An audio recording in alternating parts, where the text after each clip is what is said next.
avant de penser le contenu, la matière, etc., pensez en termes de comment je vais pouvoir donner envie à mes apprenants d'apprendre, à être pleinement immergés.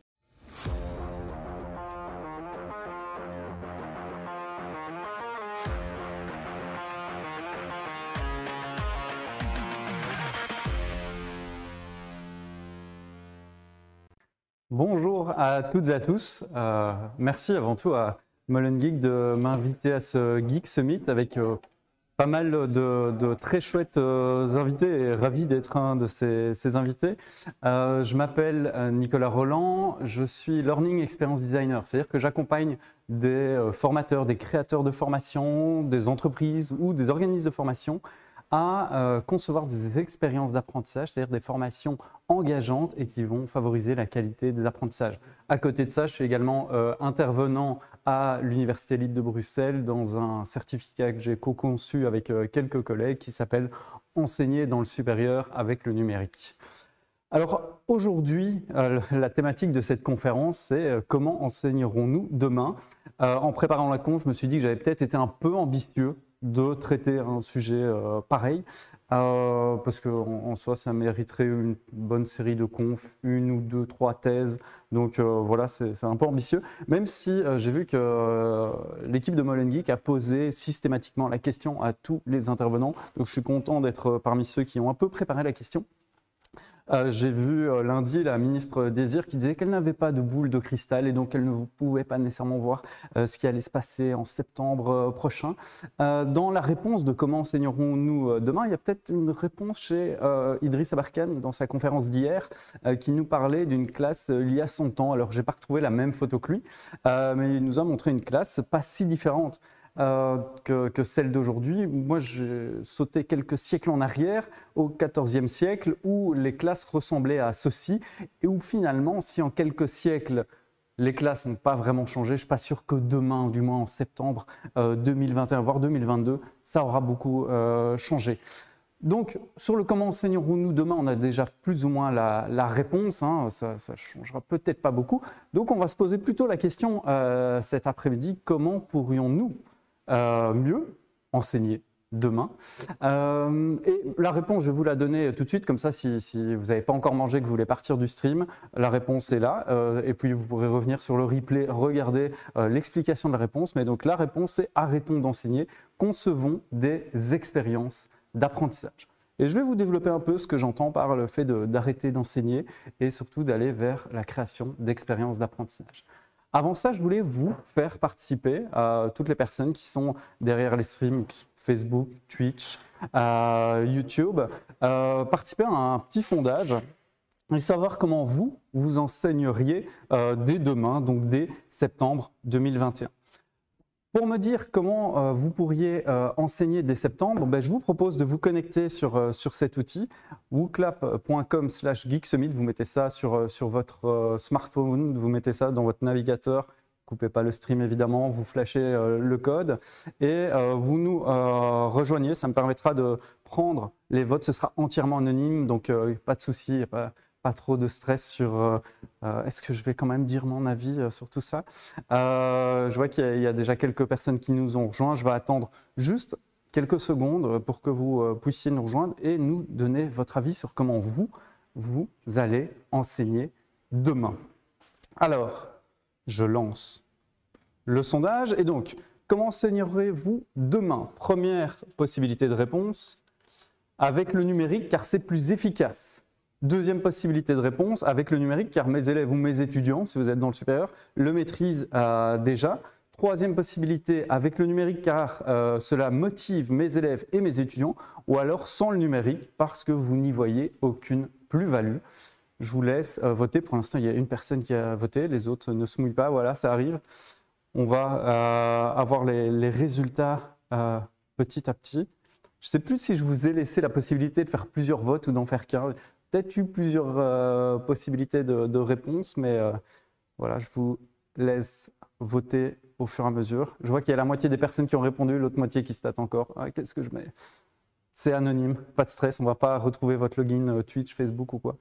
Allez, je balance les résultats, tant pis pour ceux qui n'ont pas répondu. Et donc, on a une majorité de personnes qui vont utiliser le numérique avec un 50-50.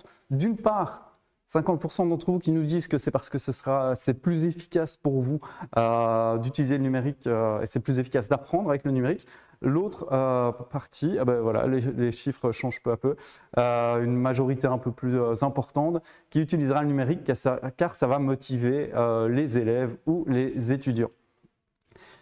Alors, d'une certaine manière, désolé à vous qui êtes derrière le stream et qui avez participé à ce sondage, je vous ai un peu piégé. Parce qu'en fait, ces 4 réponses, elles sont un peu biaisées, comme on pourrait le dire, parce qu'aucune des réponses n'est bonne et donc on va d'abord investiguer ça, parce que ces 4 réponses, c'était en quelque sorte des mythes à propos du numérique. Et on va commencer cette conférence par quelques mythes à propos du numérique. Et le premier, et une partie d'entre vous avait répondu ça, vous utilisez le numérique parce que ça va permettre à vos élèves et à vos étudiants de mieux apprendre. C'est bien, vous n'êtes pas les seuls à penser ça. Ça fait un bail qu'on pense ça. Je vous montre une petite citation ici. Thomas Edison, non moins Thomas Edison, déjà en 1913, nous disait que le cinéma et l'enseignement visuel allaient révolutionner l'enseignement et permettre aux élèves d'apprendre des choses qu'ils n'avaient jamais pu bien apprendre auparavant. Il avait fait des travaux qui montraient de façon concluante la valeur des films dans l'enseignement de diverses sciences. Donc vous voyez ici le fait que Thomas Edison prône l'usage de la vidéo dans l'enseignement. Alors on voit qu'un siècle plus tard, la vidéo n'a pas complètement transformé l'enseignement. Aujourd'hui, et puis il y a quelques temps maintenant, on a les mêmes propos avec l'intelligence artificielle et on va voir que de manière cyclique, on a toujours des vagues technologiques qui arrivent et où on va dire cette technologie-là va remplacer toutes les autres et va permettre d'apprendre.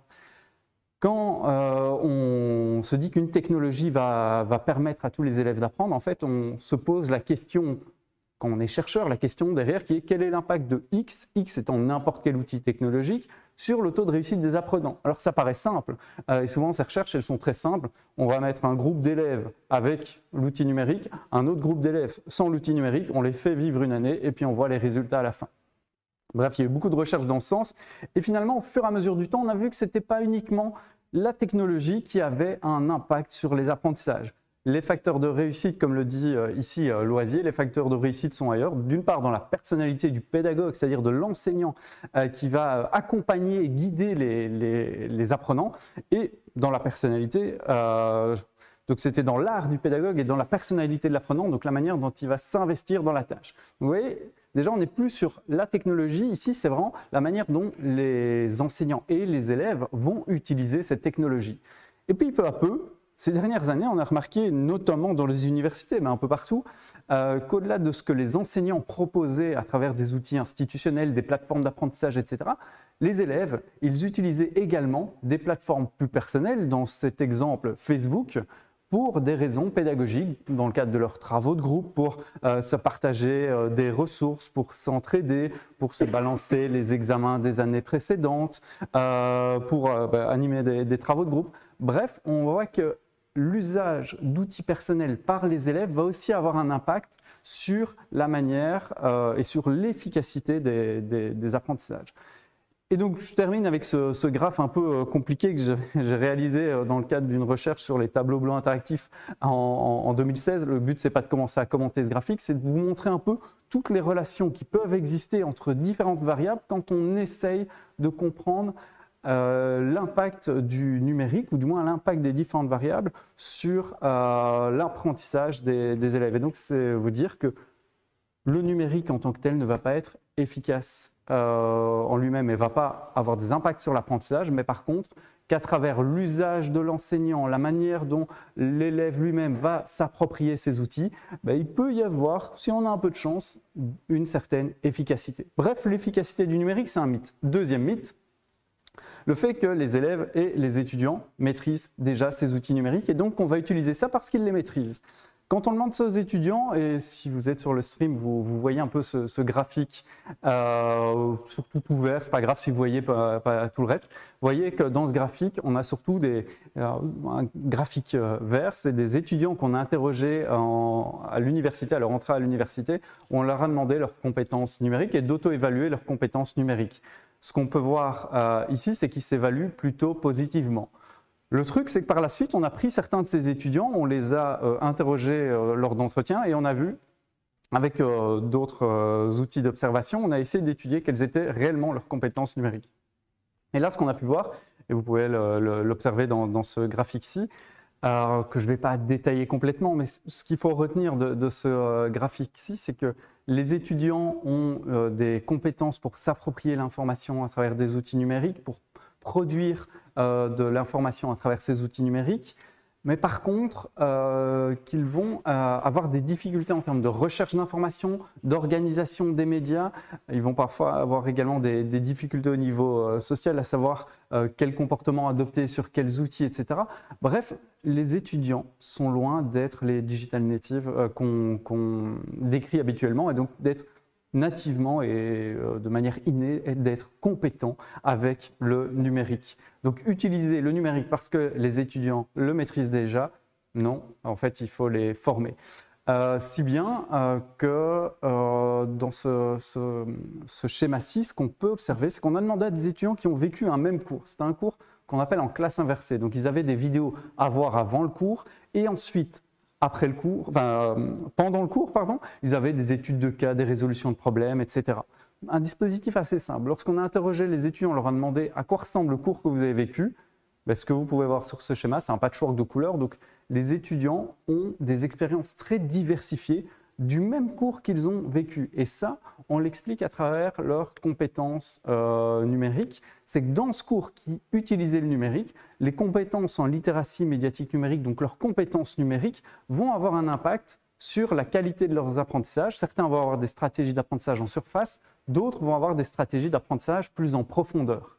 Bref, il y a un impact de ces compétences sur la qualité de l'apprentissage. Donc se dire qu'on utilise le numérique parce que les étudiants le maîtrisent déjà, ne le faites pas. Enfin, troisième mythe, j'utilise le numérique car ça motive mes étudiants, ça fait déjà partie de leur quotidien. Petit exemple d'une vidéo qu'un étudiant peut voir pour s'informer sur un sujet. Ici, je pense que c'est le coronavirus, c'est un peu d'actualité. Regardons ensemble cette vidéo.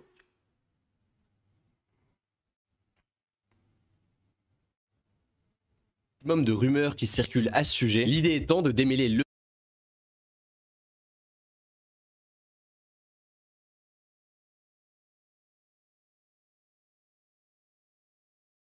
Maintenant que tu as découvert la notion d'intégrale grâce à la séquence introductive, je peux ici te proposer de voir comment on fait pour calculer des intégrales. Et tu verras que le calcul... Vous voyez ici, le ton n'est pas le même, le dynamisme n'est pas le même, la manière de réaliser la vidéo n'est pas du tout la même. Et donc se dire qu'on va utiliser les codes qui sont déjà ceux des jeunes qu'on va essayer d'importer dans l'enseignement, ça ne fonctionne pas nécessairement. Alors, par ailleurs, allez voir les vidéos du monsieur que vous venez de voir qui s'appelle Marc Alterman. Il a un site qui s'appelle clipedia.be avec plein de vidéos assez intéressantes. Mais c'est juste que se dire, si vous dites je vais faire des vidéos parce que comme ça je serai comme un prof youtubeur pour enseigner des compétences et des choses à mes élèves, vous voyez qu'il y a quand même une différence alors que ce monsieur a déjà passé des heures, travaille sur fond vert, etc. Donc il y a vraiment tout un travail derrière. Et ça s'explique parce que la culture scolaire d'utilisation du numérique, avec, on va utiliser le numérique avec des compétences globales, on va essayer de chercher une analyse critique de l'usage du numérique, on va allier théorie et pratique, on va allier à la fois des compétences globales, techniques, un savoir-faire assez transversal, mais c'est complètement, d'une certaine manière, à l'opposé de la culture numérique des jeunes qui va être beaucoup plus centrée sur l'individualisation, le fait d'appartenir à un groupe, d'être centré sur l'information assez immédiate, le buzz, une information plus émotionnelle, comme on peut la comprendre, enfin la connaître sur les médias numériques, avec un rapport qui peut être ludique et consumériste à l'information, et des compétences développées par les jeunes qui sont dans la sphère privée, face à cette culture numérique, plus relationnelle et communicationnelle. Donc, se dire que intégrer le numérique parce que c'est déjà en adéquation avec, que ça va motiver vos élèves ou que c'est en adéquation avec la manière dont ils utilisent le numérique dans leur sphère personnelle, ça ne fonctionne pas parce qu'utiliser le numérique à des fins personnelles, ce n'est pas la même chose que l'utiliser dans le monde scolaire. Et puis, si vous m'avez répondu, je n'utilise pas le numérique car ça n'a aucune plus-value, vous pouvez vous dire, au début, il a dit que c'était assez difficile d'étudier l'efficacité du numérique, donc potentiellement, il n'y a pas de plus-value. C'est assez faux, du moins c'est parce que vous n'avez pas suivi les 2 premières journées et le début de cette 3e journée. Ce qu'on a pu voir durant ces 3 journées, c'est que souvent le numérique est un moyen à des fins pédagogiques, c'est un outil à des fins pédagogiques et pas uniquement une technologie qui est mise en avant. Et là, l'efficacité, elle va venir au fil du temps. Si vous intégrez lors de la première, voire de la 2e année, le numérique, ça va prendre du temps et donc ce schéma montre un peu un schéma de développement de l'intégration du numérique au fur et à mesure dans des classes. Souvent, un enseignant va passer par une phase de substitution. Il va utiliser le numérique comme il utilisait un outil non numérique. Donc là, on pourrait se dire ça n'a pas de plus-value. En effet, mais pour intégrer le numérique, c'est important de passer par cette phase de substitution. Puis peu à peu, il va y avoir de l'augmentation. On va avoir des effets un peu intéressants sur la pratique des enseignants, sur la pratique des élèves. Et donc là, on sera dans une phase d'augmentation. Et puis seulement après, et parfois c'est plusieurs années après, on va avoir une logique de transformation. L'enseignant va modifier ses activités pour bien intégrer le numérique dans ses activités pédagogiques, voire redéfinir, c'est-à-dire faire avec le numérique des choses qu'il ne pouvait pas faire sans le numérique. Donc vous voyez, ça prend du temps. Et donc cette plus-value, se dire « j'utilise pas parce que ça n'a pas de plus-value », non, ce n'est pas le cas non plus, mais ça va prendre du temps. Bref, là, vous êtes en train de vous dire, mais what the fuck, le mec, il est au Geek Summit et il est en train de nous dire le numérique, c'est pas sûr que ça fonctionne, mais si, peut-être, finalement, non, pas sûr. Bref, vous vous demandez quoi? En fait, je ne sais pas si Bi était au courant en m'invitant et j'espère qu'ils ne vont pas couper le stream maintenant qu'ils entendent ça. Mais j'ai une approche assez critique du numérique dans l'enseignement, approche que je partage parfois, comme vous pouvez le voir ici dans des articles de journaux. Pour moi, le numérique aujourd'hui, il n'est pas hyper bien utilisé dans le milieu scolaire. Et donc, il y a vraiment tout un travail à faire. Là, vous vous dites, mais vraiment, avec quoi il vient finalement? Est-ce qu'on utilise le numérique? On ne doit pas l'utiliser. On va voir ensemble comment utiliser le numérique. Et vous vous demandez aussi peut-être, mais what? Parce que pour moi, utiliser et former les élèves au numérique est réellement important parce qu'il va devenir une condition essentielle de leur formation continue. Pour vous le prouver, j'ai fait un petit test ce matin très rapide et pas du tout représentatif. Merci aux personnes qui ont continué à voter, ça donne un petit avis. Donc j'ai demandé aux personnes qui me suivaient sur Twitter quels étaient leurs derniers apprentissages, la dernière chose qu'ils aient apprise et quel était le médium ou le support de ce dernier apprentissage. Et ce qu'on peut voir dans les réponses, on va les parcourir ensemble, c'est un webinaire, d'ailleurs ce matin, un tutoriel vidéo, les bases de la programmation sur un site en ligne qui s'appelle Open Classroom qui forme notamment à travers des vidéos, un cours en ligne pour le dessin d'animation, un autre cours en ligne sur les datas, une autre plateforme de cours en ligne, une autre personne qui a appris ça en vidéo. Bref, vous le voyez, aujourd'hui, le numérique, il est quand même pas mal utilisé dans la formation. Alors ici, plus dans la formation continue. Et ça, c'est un constat que d'autres ont déjà fait. C'est que si de manière informelle, un employé, une personne va se former de manière mensuelle à travers du coaching, du tutorat, du mentorat, de manière trimestrielle à travers des cours en ligne ou des formations en présence, voire de manière annuelle à travers des conférences et des colloques, plus largement et surtout en autonomie. Et ce qui est dingue, c'est que 100% des réponses, c'est, enfin 100%, il y a quand même une personne dont le cours en ligne était payé par son entreprise, mais sinon pour le reste, toutes ces personnes ont appris des choses en autonomie. Et en effet, de manière autonome, les individus aujourd'hui interagissent avec d'autres personnes, d'autres employés, discutent de choses et apprennent des choses comme ça, vont lire des articles de blog, vont regarder des vidéos, lire des livres, utiliser des applications, des réseaux professionnels, des cours en ligne, webinaires, etc., etc. Bref, le numérique est une partie intégrante de leurs apprentissages aujourd'hui. Donc, il y a certaines différences ici entre la vie personnelle où on va utiliser beaucoup le numérique et beaucoup le numérique pour apprendre, et la vie un peu scolaire qu'on a vécue, voire la vie formelle de formation en entreprise qu'on vit quand par la suite on rentre dans une boîte ou qu'on continue à se former, où la formation reste assez traditionnelle. Aujourd'hui, probablement vous aussi qui nous regardez, vous avez peut-être appris les langues via une application comme celle-ci. Vous suivez donc peut-être des cours via des sites web. Alors je ne sais pas si Molengeek doit avoir peur de la formation complète de développeur web à seulement 11,99 €. Voilà, mais en tout cas, vous pouvez suivre une formation complète de développeur web. Vous pouvez même aller sur Instagram et suivre des gens qui vont vous former à travers Instagram. Ici, une personne qui forme au UX design, au design d'expérience utilisateur à travers différents posts Instagram.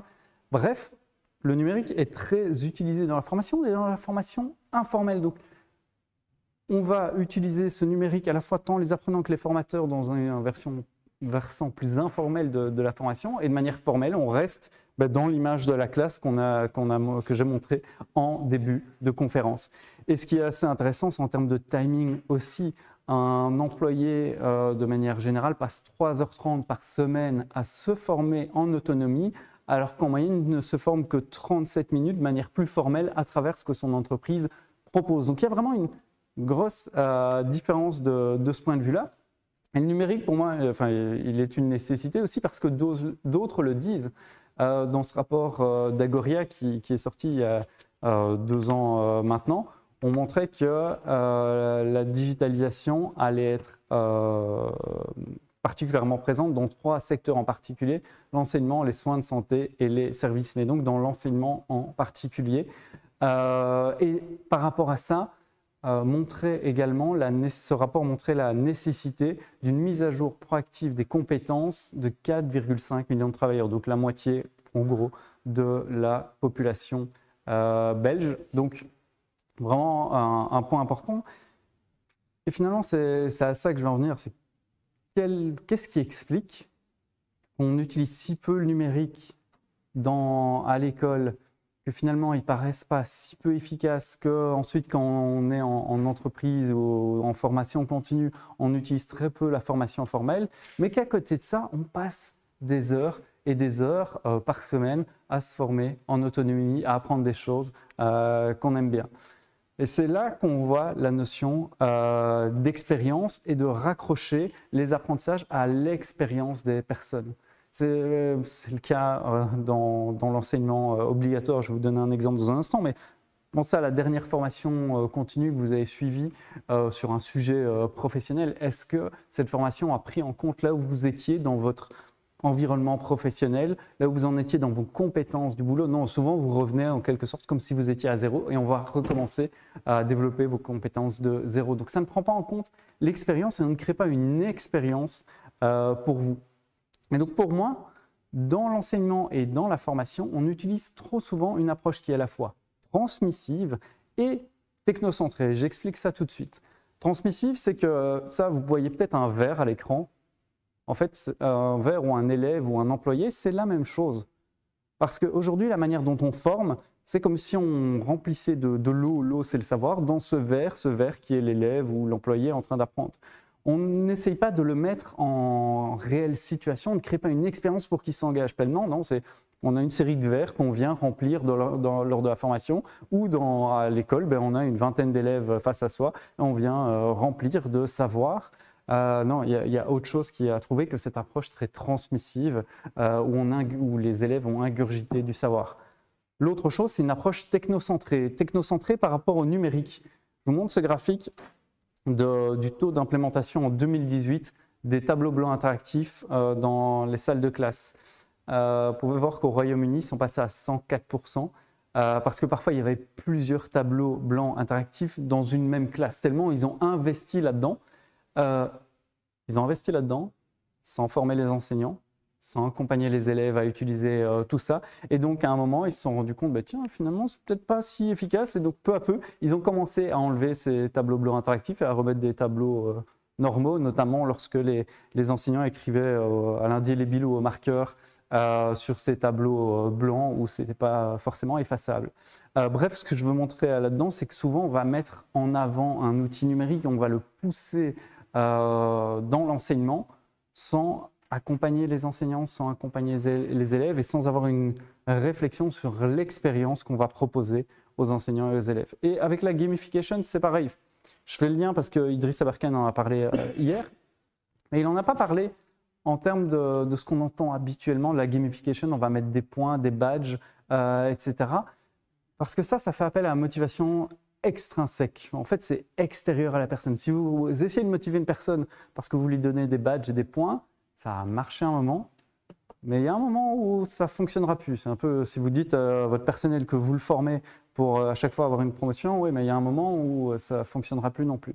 Non, la gamification, comme l'a montré Idriss Aberkane hier matin, c'est une gamification expérientielle où on va utiliser le jeu et dans son exemple, la simulation, pour vraiment créer une expérience pour l'apprenant et pour qu'il soit pleinement immergé dans cette expérience. Et donc là, c'est vraiment l'usage de la simulation. Donc l'intérêt de faire appel à l'expérience. Donc vous avez un peu l'explication ici.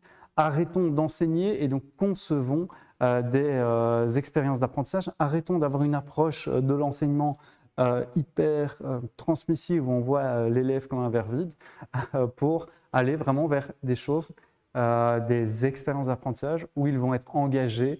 À la fois, ils vont avoir envie, ils vont prendre du plaisir juste à apprendre. Limite, ils apprendront même quand on ne les regarde pas ou on ne leur demande pas de faire un exercice. Et ils seront, et par cet intermédiaire, ils apprendront également. Donc un engagement, et j'y reviendrai, un engagement comportemental, cognitif et affectif. Ces expériences dans l'enseignement, elles existent depuis bien longtemps. Vous avez ici une image que je n'ai pas datée, mais une image de Célestin Freinet. Célestin Freinet, c'est un pédagogue qui a amené notamment la pédagogie par projet à travers ce que vous voyez ici plus ou moins au milieu de l'image, qui est une petite imprimerie manuelle. En fait, ce qu'il proposait à ses élèves, ce n'était pas d'apprendre la conjugaison, d'apprendre la grammaire, d'apprendre l'orthographe, d'apprendre les techniques rédactionnelles, etc. Non, il ne parlait pas de tout ça à ses élèves, il disait on va construire, enfin on va élaborer dans le cadre de mes cours un journal. Et donc, il proposait à ses élèves de réaliser un journal et même de raconter des histoires dans ce journal, de vendre par la suite le journal aux parents, etc. Mais bref, ce qu'il y a derrière, c'est qu'il mettait ses élèves dans une expérience. Ils n'étaient pas en train de faire une tâche scolaire, il était ici en train de leur proposer une expérience où on gommait en quelque sorte les aspects formels de l'enseignement et de la formation. Vous avez ici les quelques exemples de journaux qui sont parus de différentes écoles qui pratiquent une pédagogie Freinet. Donc, Freinet, c'était il y a quand même quelques dizaines d'années, vous l'avez vu à la qualité de la photo. Mais il faut vous dire aujourd'hui que le numérique peut complètement créer de nouvelles expériences. Enfin, Freinet, c'est avec une imprimerie et une imprimante à la main. Aujourd'hui, avec le numérique, on va pouvoir créer des projets d'une ampleur quasi mondiale.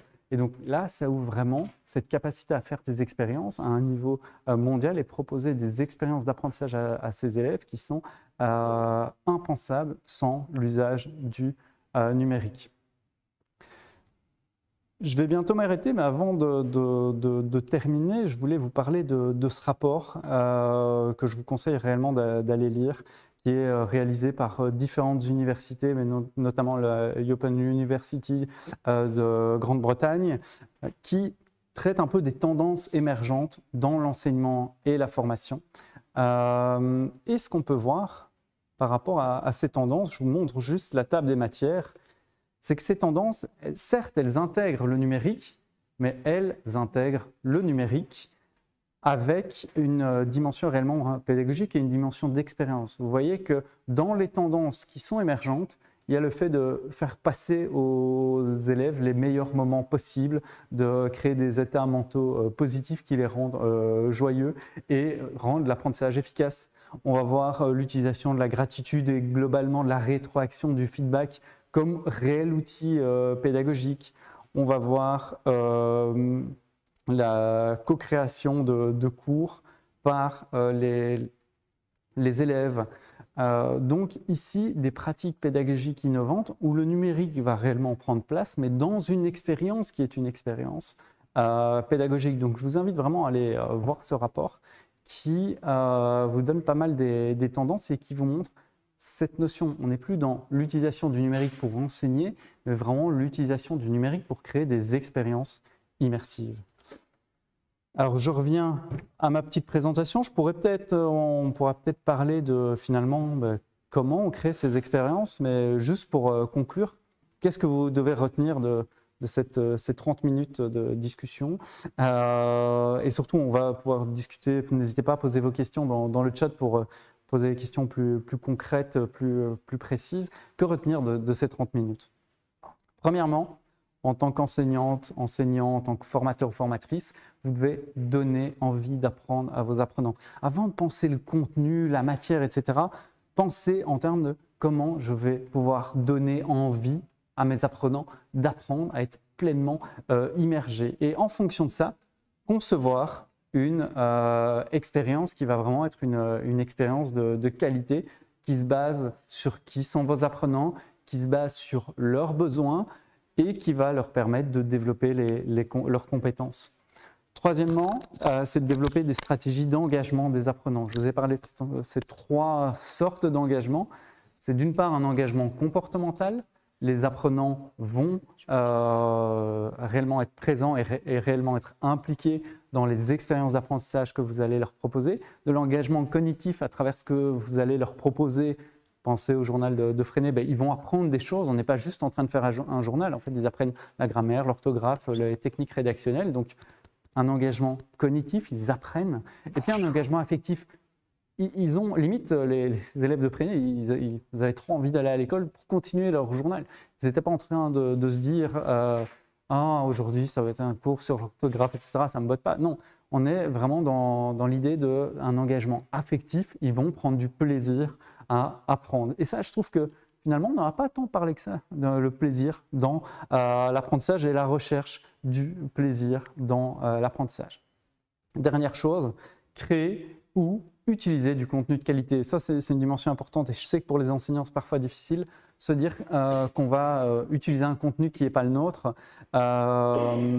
Vous pouvez, il y a plein de choses qui existent déjà sur Internet, il y a des banques de ressources. La ministre Caroline Désir parlait de la plateforme e-class dans l'enseignement supérieur. Il y a énormément de plateformes de ressources éducatives libres. Bref, vous pouvez déjà vous appuyer sur du contenu qui existe et l'enrichir pour créer vos expériences d'apprentissage. Donc, vraiment, en toute fin, le message à retenir, c'est qu'aujourd'hui, le savoir, de mon point de vue, ce n'est pas le plus important.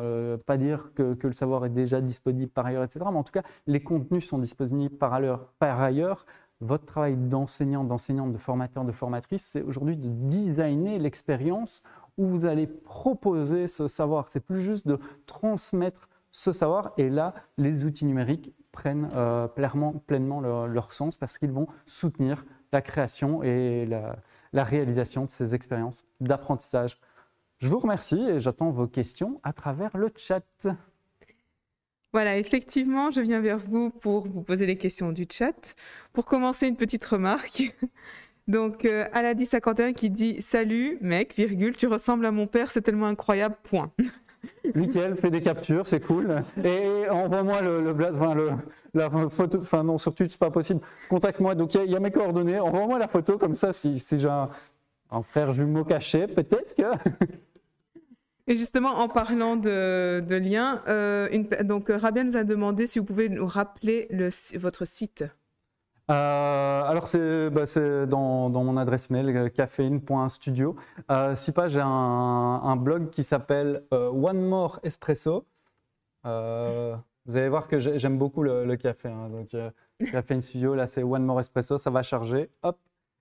Et vous allez y retrouver différents articles sur comment concevoir des expériences d'apprentissage, pas mal de choses sur la conception d'expériences d'apprentissage. Donc voilà, bonne lecture. Rabia, justement, qui nous demande comment peut-on utiliser le numérique pour les travaux pratiques, exemple, exercice de physique ou de chimie ou même de biologie. En tant qu'élève ou... Peut-être. La question ne le précise pas. Alors, je vais peut-être essayer de prendre les deux points de vue.